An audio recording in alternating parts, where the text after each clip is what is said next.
Welcome बच्चों। आज 8th class का चैप्टर मैटर का lecture number 3 thermal energy and Boyle's law के बारे में डिस्कस करेंगे। डिस्कस करने के पहले बहुत सारे कमेंट्स आए हैं, खास कमेंट्स आपको बता दें। जैसा श्रुति सिन्हा, प्रिया सिन्हा ने कमेंट की है। जैसा ने लिखा है, I am able to study chemistry nicely, all concepts are cleared। and Priya Sinha ने लिखा है, watching your videos my chemistry becomes so easy, thank you sir। so there are so many nice comments। तो ये बहुत खुशी की बात है कि आप सभी अच्छे से समझ पा रहे हैं, आपकी कॉन्सेप्ट क्लियर हो रही है। I will try my best कि जो है आप अच्छे से समझ पाए। तो चलिए आज हम देखते हैं थर्मल एनर्जी का क्या कॉन्सेप्ट है। थर्मल एनर्जी को हीट एनर्जी भी कहा जाता है। पिछले वीडियो क्लास में हम लोगों ने काइनेटिक मॉलिक्यूलर थ्योरी के बारे में देखा था, जिसमें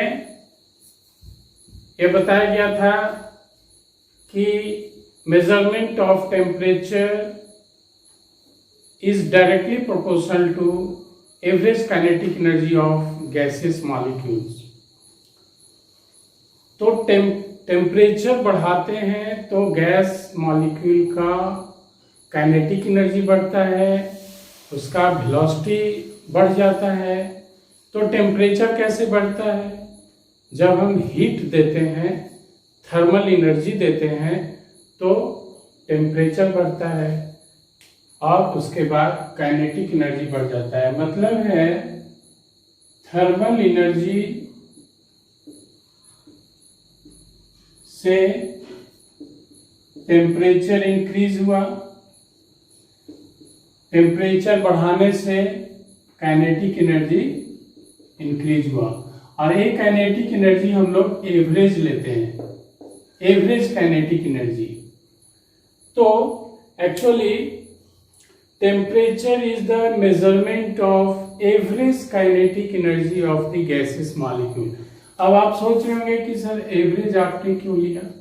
एक्चुअली क्या है कि जब टेम्परेचर बढ़ता है तो वेलोसिटी ऑफ गैसेस मॉलिक्यूल बढ़ जाता है। तो ये जरूरी नहीं है कि सभी गैसेस मॉलिक्यूल्स का वेलोसिटी समान रहे। कोई एनर्जी थोड़ा कम लिया, कोई ज्यादा लिया, किसी का वेलोसिटी थोड़ा ज्यादा हो गया, किसी का कम हो गया। तो इसके लिए हम लोग क्या करते हैं, काइनेटिक एनर्जी को एवरेज कर देते हैं। और एवरेज काइनेटिक एनर्जी मेजर करता है टेम्परेचर को। एंड अगर हम हीट एनर्जी की बात करेंगे, थर्मल एनर्जी की बात करेंगे, तो thermal energy is actually the total kinetic energy of all the gases particles. So first we define here temperature. Temperature measures the average kinetic energy of gaseous molecules। average kinetic energy of gaseous molecules।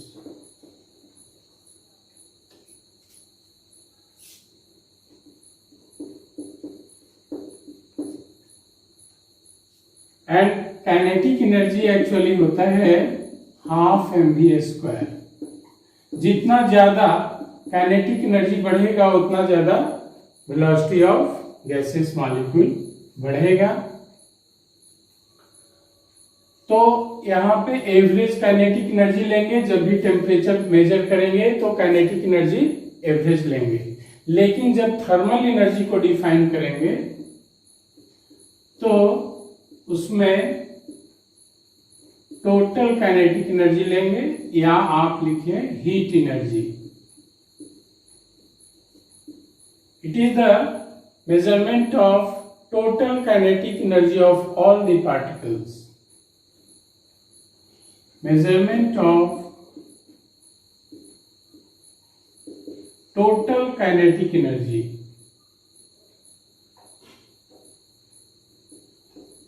Total kinetic energy of all the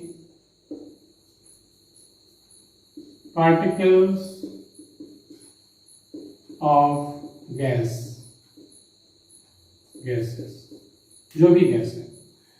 तो इस तरह से ए heat energy में हम लोग total kinetic energy counting करेंगे, और जब टेम्परेचर लेंगे तो एवरेज काइनेटिक एनर्जी काउंटिंग करेंगे।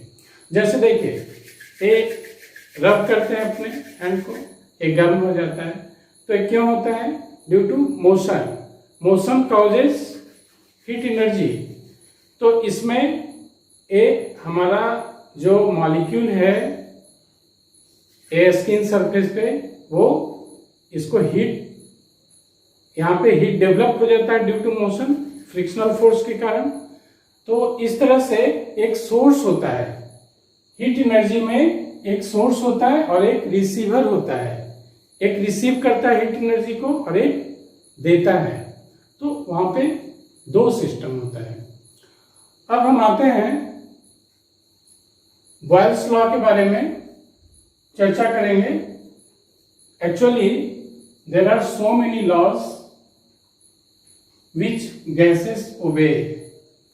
गैस एक बहुत ही सिंपल, आप कह सकते हैं, मैटर है। Simple matter in the sense there are 3 states of matter: solid, liquid and gases. इन तीनों स्टेट में सबसे सिंपलेस्ट स्टेट है गैसियस स्टेट। ऐसा इसलिए है कि गैसियस, जितने भी गैसेस हैं उनके बिहेव सभी का यूनिफॉर्म होता है, इन द सेंस कि उनके जो फिजिकल प्रॉपर्टीज हैं, कमोबेश सभी गैसेस का फिजिकल प्रॉपर्टीज सेम होता है। तो first we see here uniform behavior of gases shows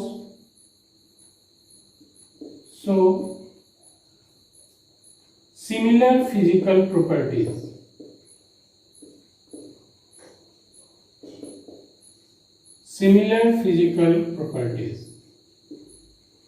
और ये फिजिकल प्रॉपर्टीज,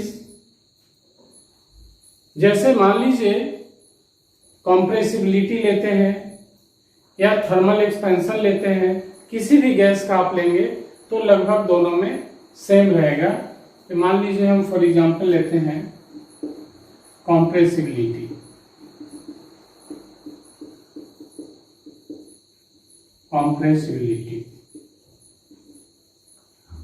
अगर किसी भी गैस के प्रेशर को डबल कर दिया जाए, बढ़ा दिया जाए, दुगना कर दिया जाए प्रेशर को, तो उसका वॉल्यूम हाफ हो जाता है अप्रोक्सीमेटली। अगर मान लीजिए प्रेशर P को डबल कर दिया जाए, 2P कर दिया जाए, तो वॉल्यूम क्या हो जाएगा? ये हो जाएगा V/2। अगर प्रेशर को इंक्रीज करते हैं देन वॉल्यूम अप्रोक्सीमेटली आधा हो जाता है फॉर ऑल गैसेस। सो यहां आप कह सकते हैं कि जितने भी गैसेस हैं सभी एक समान बिहेव करते हैं। उसी तरह से थर्मल एक्सपेंशन में, सेकेंड एग्जांपल हम लेते हैं thermal expansion. This is the physical properties of gases. एक मान लीजिए हम सर्टेन इंटरवल ऑफ टेम्परेचर लेते हैं, उसमें अगर हम गैस के मॉलिक्यूल को एक्सपेंड कराते हैं। कैसे एक्सपेंड होगा? अगर उसमें हम हीट देते हैं, हीट एनर्जी सप्लाई करते हैं, तो गैस का मॉलिक्यूल क्या होगा?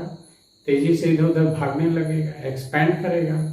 तो अगर प्रेशर को कांस्टेंट कर दिया जाए तो at same interval of temperature पे करीब करीब थर्मल एक्सपेंशन सिमिलर होगा, सेम होगा। तो आप लिख सकते हैं here at same interval of temperature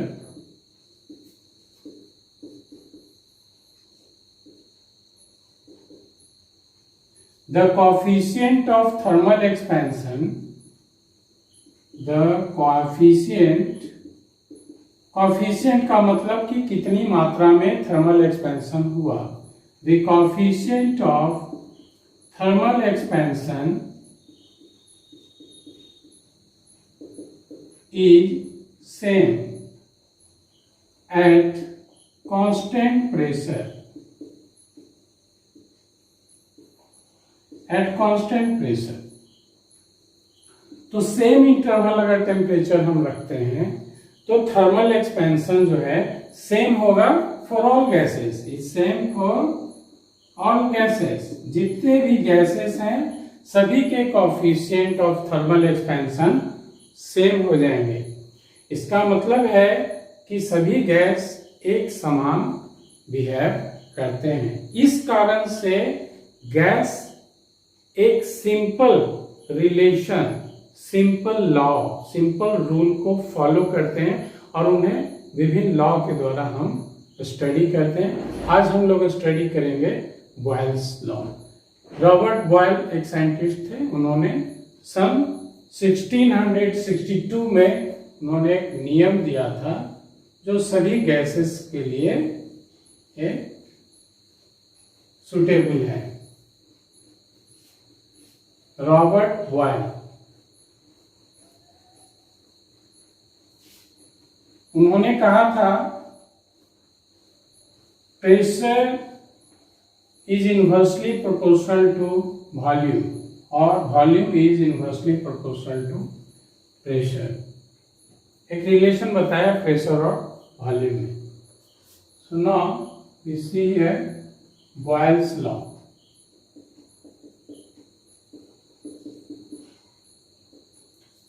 Robert Boyle ने दिया था एक,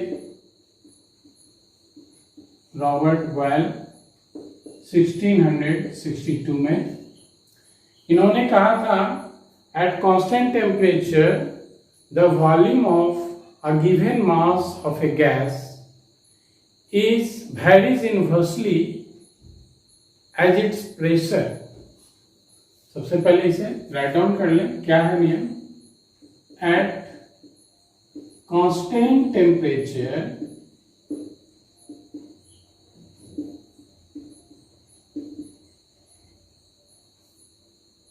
the volume of a given mass of a gas varies inversely। inversely का मतलब उल्टा, varies inversely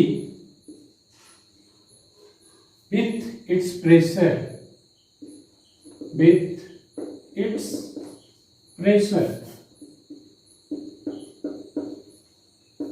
अब देखिए यहाँ पे क्या क्या कांस्टेंट हो गया। टेम्परेचर कांस्टेंट है और गिवन मास है, मास भी गिवन है, मतलब मास भी कांस्टेंट है। मास कहें या मोल कहेंगे। तो वॉल्यूम मान लेते हैं, वॉल्यूम V है और प्रेशर P है, दोनों में इनवर्स रिलेशन है। V is inversely proportional to pressure at constant temperature and N means number of moles, Tn constant है। T हो गया temperature and N हो गया moles। V is the volume, P is the pressure। अब अगर आप cross multiply करते हैं तो पी भी प्रोपोर्शनल, तो प्रोपोर्शनल हटाने के लिए क्या करेंगे, बराबर इक्वल अगर करते हैं तो एक कांस्टेंट डालना होगा, पी भी इज इक्वल टू मान लीजिए के लिख देते हैं, this is the constant. Means P और भी का जो गुणनफल है वो कांस्टेंट रहेगा, के का वैल्यू फिक्स रहेगा। मतलब अगर प्रेशर बढ़ाएंगे तो ऐसा नहीं है कि के का वैल्यू चेंज हो जाएगा, प्रेशर बढ़ाएंगे तो वॉल्यूम कम हो जाएगा, प्रेशर घटाएंगे वॉल्यूम बढ़ जाएगा, के का वैल्यू वही रहेगा, कांस्टेंट रहेगा। अगर मान लीजिए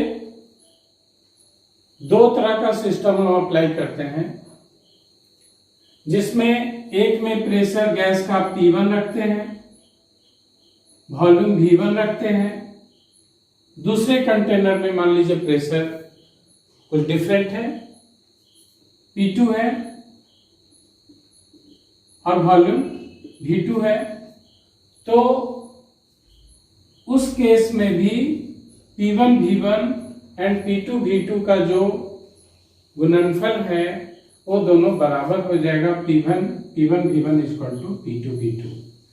तो अगर गैस को एक खास सिस्टम में अगर रखते हैं, उसमें प्रेशर P1 V1 है, उसी गैस को अगर दूसरे सिस्टम में रखते हैं, प्रेशर को चेंज कर देते हैं, तो वहां पे P2 V2 अगर है इनका क्वांटिटीज तो दोनों प्रोडक्ट इक्वल हो जाएगा, मींस एक कांस्टेंट होगा, हमेशा P और V का मल्टीप्लिकेशन जो है वो इक्वल होगा, P1 V1 equal to P2 V2 equal to constant. जैसे मान लीजिए कि अगर एक कंटेनर लेते हैं और इस कंटेनर में गैस का मॉलिक्यूल डाल देते हैं, मान लीजिए गैस का मॉलिक्यूल है, तो इसका प्रेशर इसमें होगा गैस का प्रेशर, क्यों, due to collision of gases molecules with the walls of the container. ये जो इनके दीवार है कंटेनर के, उन पे बार बार कॉलिजन होता है, उसके कारण गैस में प्रेशर डेवलप हो जाता है।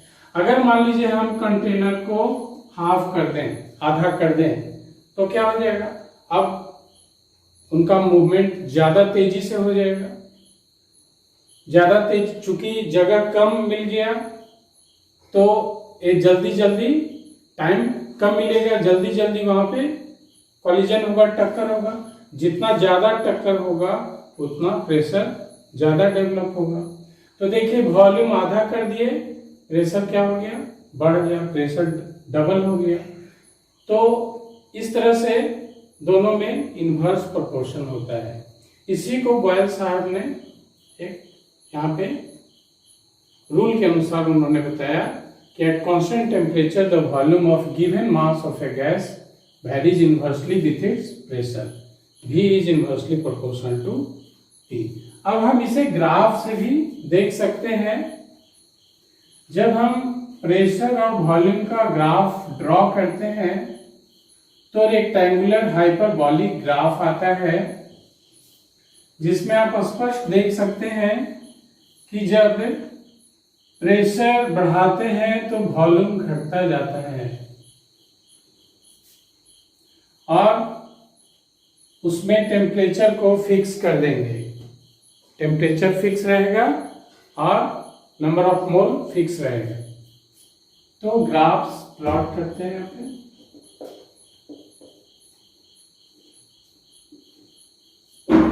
ये मान लीजिए P है, यहाँ पे V लेते हैं, तो इस तरह का graph, this is the rectangular hyperbolic graph, इसे कहते हैं रेक्टेंगुलर हाइपरबोला। इस ग्राफ का खास नाम है रेक्टेंगुलर हाइपरबोला और M और T कांस्टेंट रहेगा।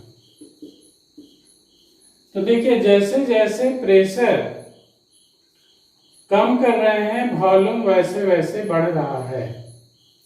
जैसे जैसे प्रेशर बढ़ा रहे हैं वैसे जैसे जैसे यहां से बढ़िए प्रेशर जैसे जैसे बढ़ा रहे हैं वॉल्यूम वैसे वैसे कम होता जा रहा है। इस तरह से ये इन्वर्स प्रोपोर्शन दिखाता है। मान लीजिए कि अगर हम ऐसा ग्राफ खींचे जहां पे दोनों में इन्वर्स जो क्वांटिटी है उसको ले लेते हैं, मान लीजिए v है यहाँ पे 1/p ले लेते हैं, तो इसमें ग्राफ क्या हो जाएगा, स्ट्रेट लाइन ग्राफ हो जाएगा। दिस Tn कांस्टेंट है, तो v और अगर इन्वर्स p लेते हैं तो ग्राफ स्ट्रेट लाइन ग्राफ हो गया। और अगर pv